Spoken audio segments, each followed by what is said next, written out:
Hello, we're here again for another Paul Stephen Spirits talk. We're gonna be waiting another 5 minutes to start.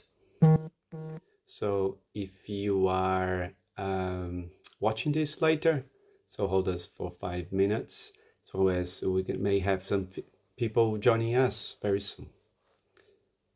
My name is Tarso dos Santos, and I work here for Paul Stephen Spirit Center with our English talks, spiritual talks here on the Saturday night.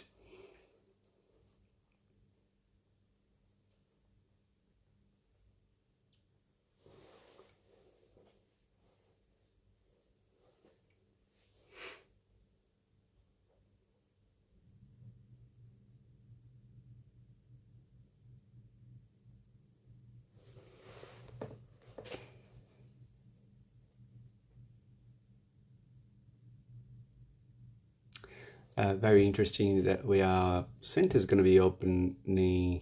Well, our center is already opened with the Portuguese talks within the language in Portuguese, and it's happening in the center, in the community center in the Middle Park. But in August, we're going to have our English talks there as well, in presence, so presential. So starting in August, we're going to have our meetings. These meetings will be actually happening at the center.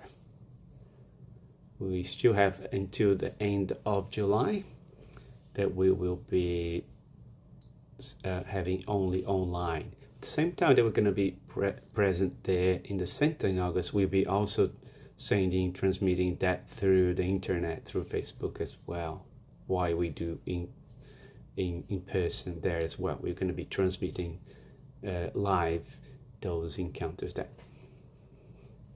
So we're going to hold another 3 minutes.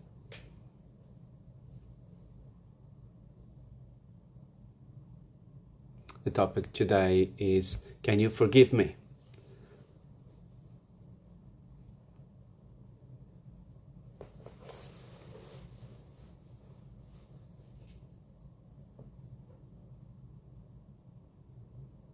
So if you're watching this video, you can actually fast forward to the point where we're going to start. So later, if you're watching this video later, you can fast forward to the point where we're going to start. We're going to start in 2 minutes.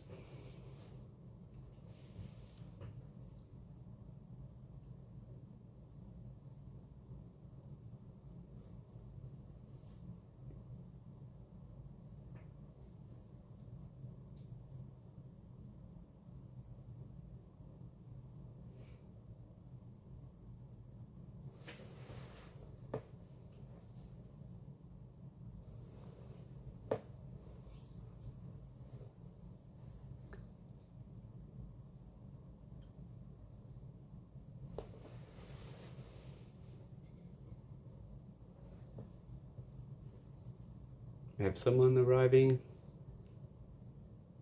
I can't see who it is, but welcome.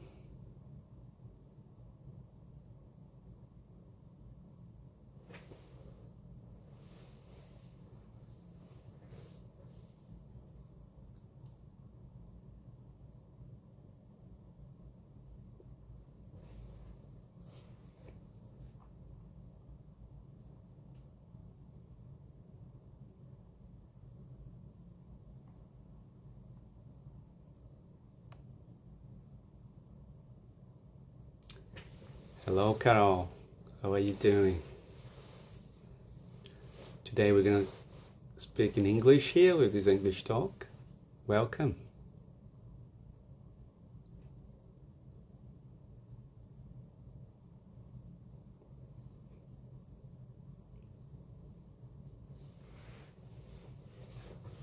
I'm going to be starting 1 minute.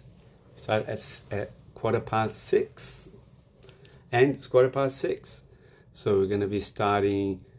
For those that are going to be watching this later, we always make this recording available in our Facebook page. So we're going to ask permission for our mentor guides, our guardian angels and the Spirit Center mentors that protect us and allow us that we have this encounter this afternoon, this evening.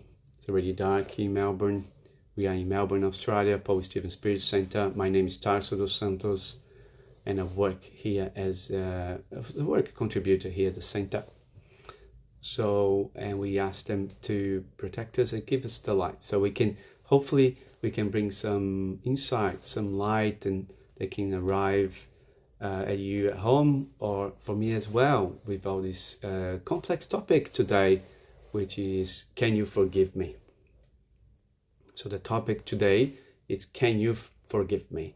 So it is we're discussing 2 points of views in terms of forgiving someone or asking for forgiveness, right? So how hard it is, these 2 topics, how hard it is that we forgive someone, or even have the courage to go and ask for forgiveness. So, and how these 2 topics impact us from a spiritual point of view, from a mental and physical point of view as well.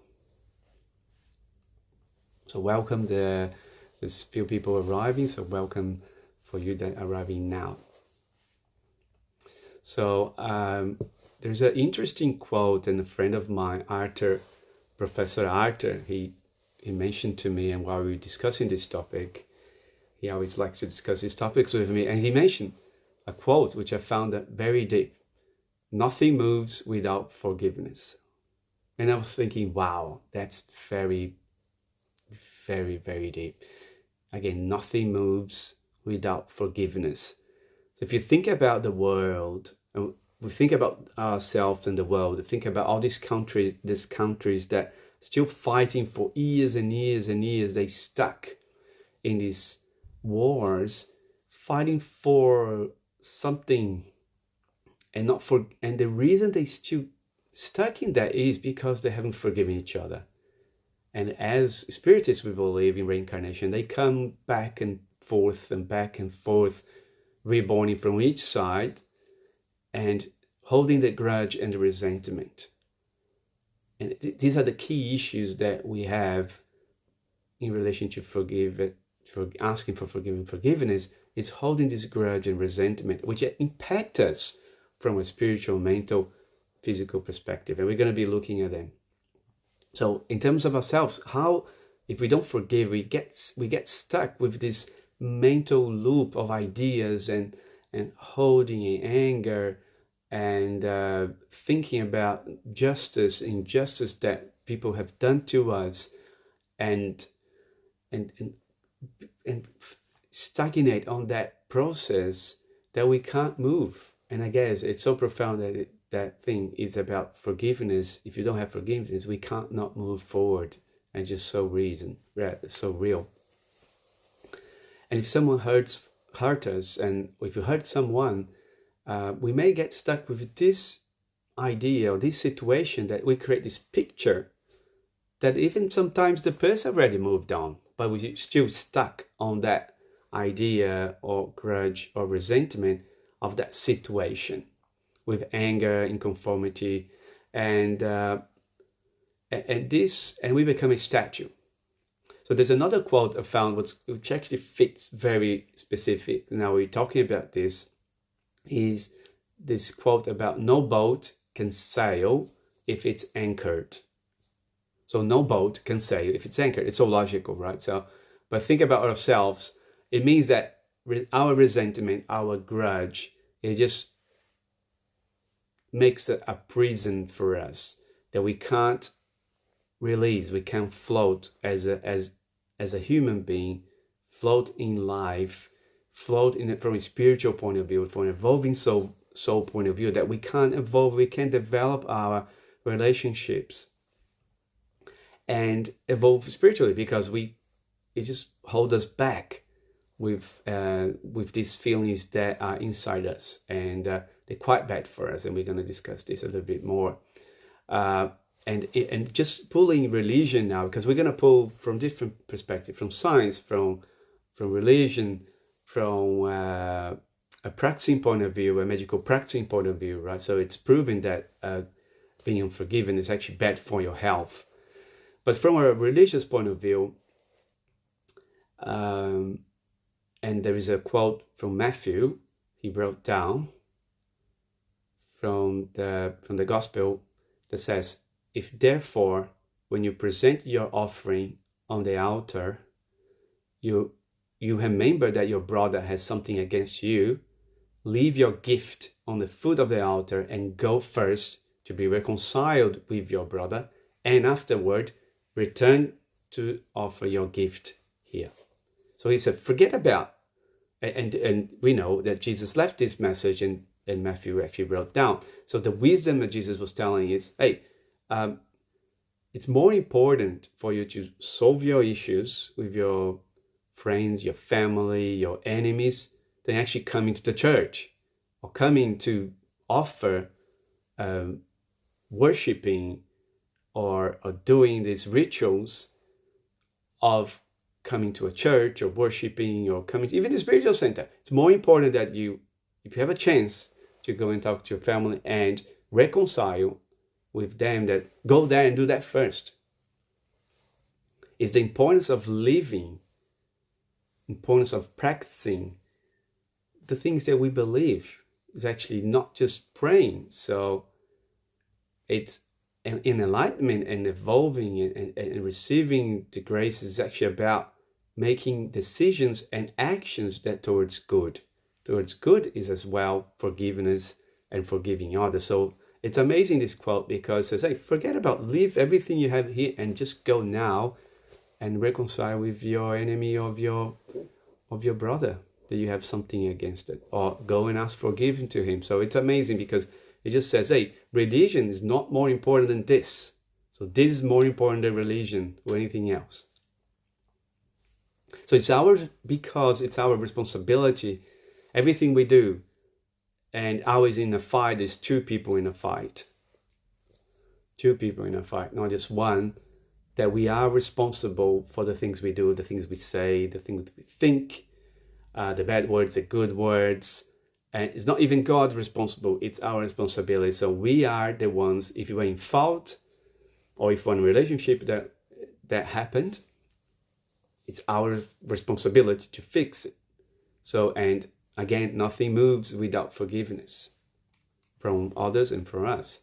So in a way that if we don't fix it, we start suffering with those lack of actions, right? Lack of decisions and to make it go and fix. So, and they can endure even after life. So from a spiritist point of view, we start analyzing it, which is, it's got a scientific analysis that the force of action and reaction comes in here, affecting everything in our life, our relationships, our the words we say, the fights.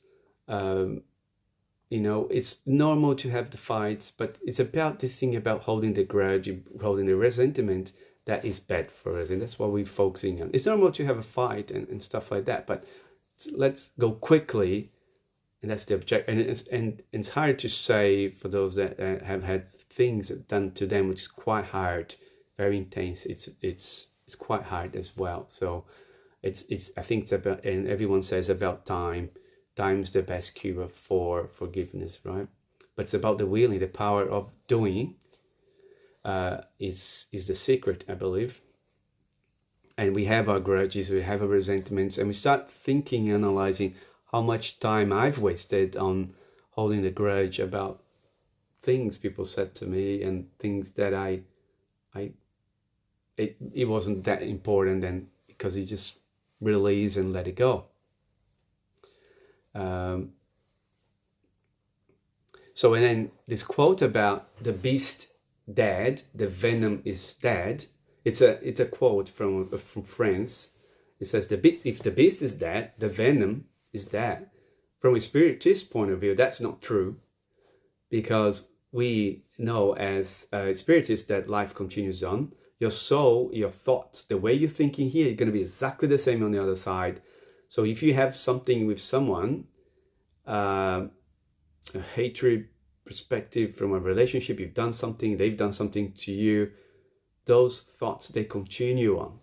So if it's bad for you here, it doesn't mean it's dead now. It actually continues after life, even if you're alive or not, or if the other person's alive or not. So comes the importance that when that quote from Matthew saying that if you have something, just go right now and fix and reconcile with your enemy or your brother, because it comes into this, how important it is, how powerful the thoughts in our lives, that we don't realize how important it is was to do this. So and the soul survives that we talk about. So therefore, nurturing peace and happiness, it's so important for us, and trying to detach us from those things that pull us, and to go again to that cycle of logic of thoughts and say, you've done this to me, and why so injustice. I know it's hard because I've been through these cycles,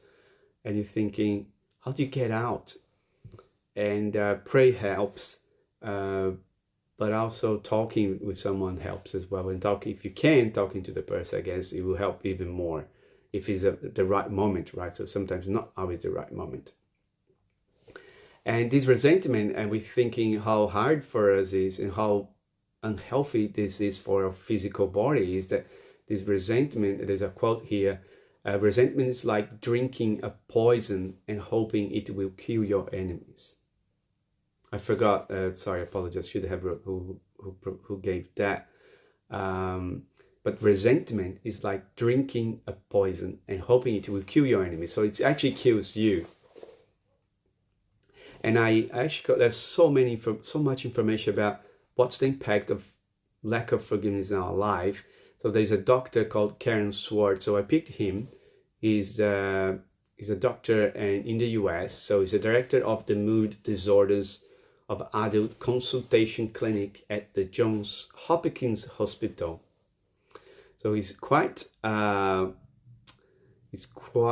to be quite smart on this case and very experienced. And he wrote, so let's read what the words he wrote. So chronic anger, right? So not just the anger a little bit here and there, which is not great for us, but the chronic anger puts you into a fight or flight mode, which results in numerous changes in heart rate, blood pressure, and immune response.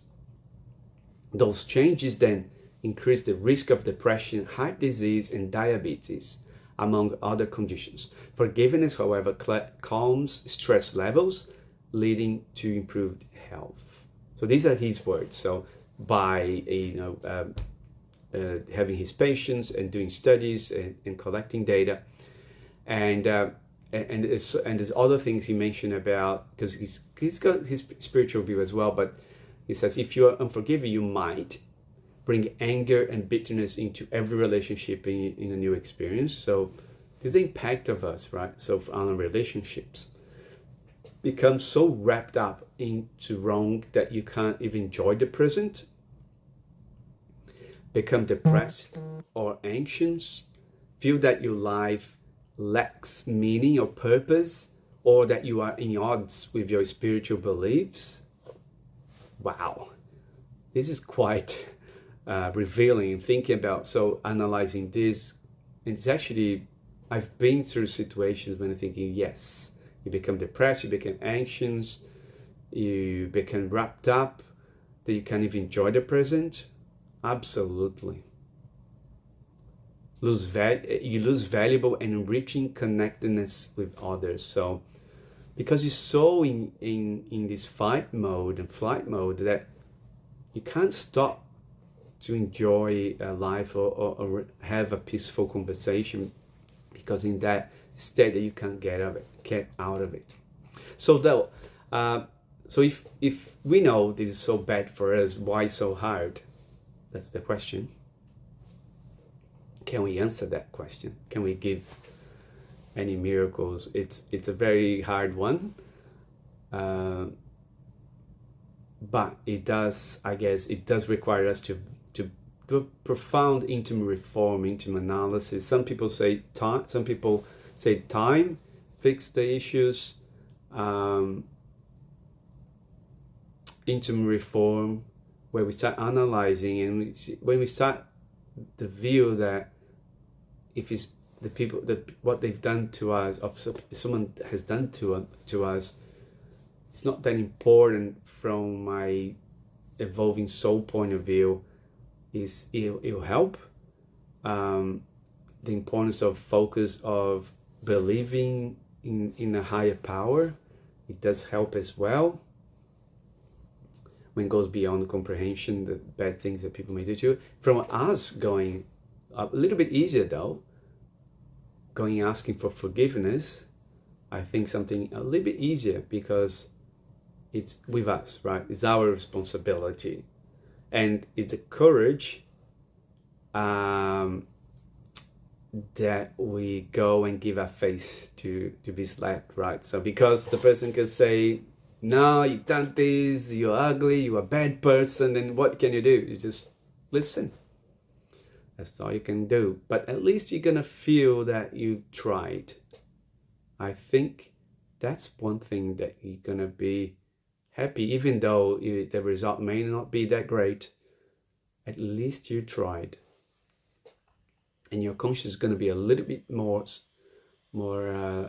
not too heavy. So I think comes into the power of not doing. So that's another interesting playing with words, is the power of not doing. So power of not being unforgiven, which becomes a power of doing, that we can just make things happen. And as we say, lack of a forgiveness, without forgiveness, the world doesn't move, our life doesn't move. So leave you with these statements: the power of doing, power of forgiving, the power of going and ask for forgiveness. Because in the end, we are humans. We know we fail once here and there, and we've all done mistakes. And who is the one that can blame each other if you never done mistakes, right? So we all have our faults, and we all can evolve and move on. We are adults. We can do that. So thank you for those that joined us our talk today, hopefully. And thanks for supporting us, Talita, Ju, Carol, for being here. And I'll leave you with the video now. So thank you.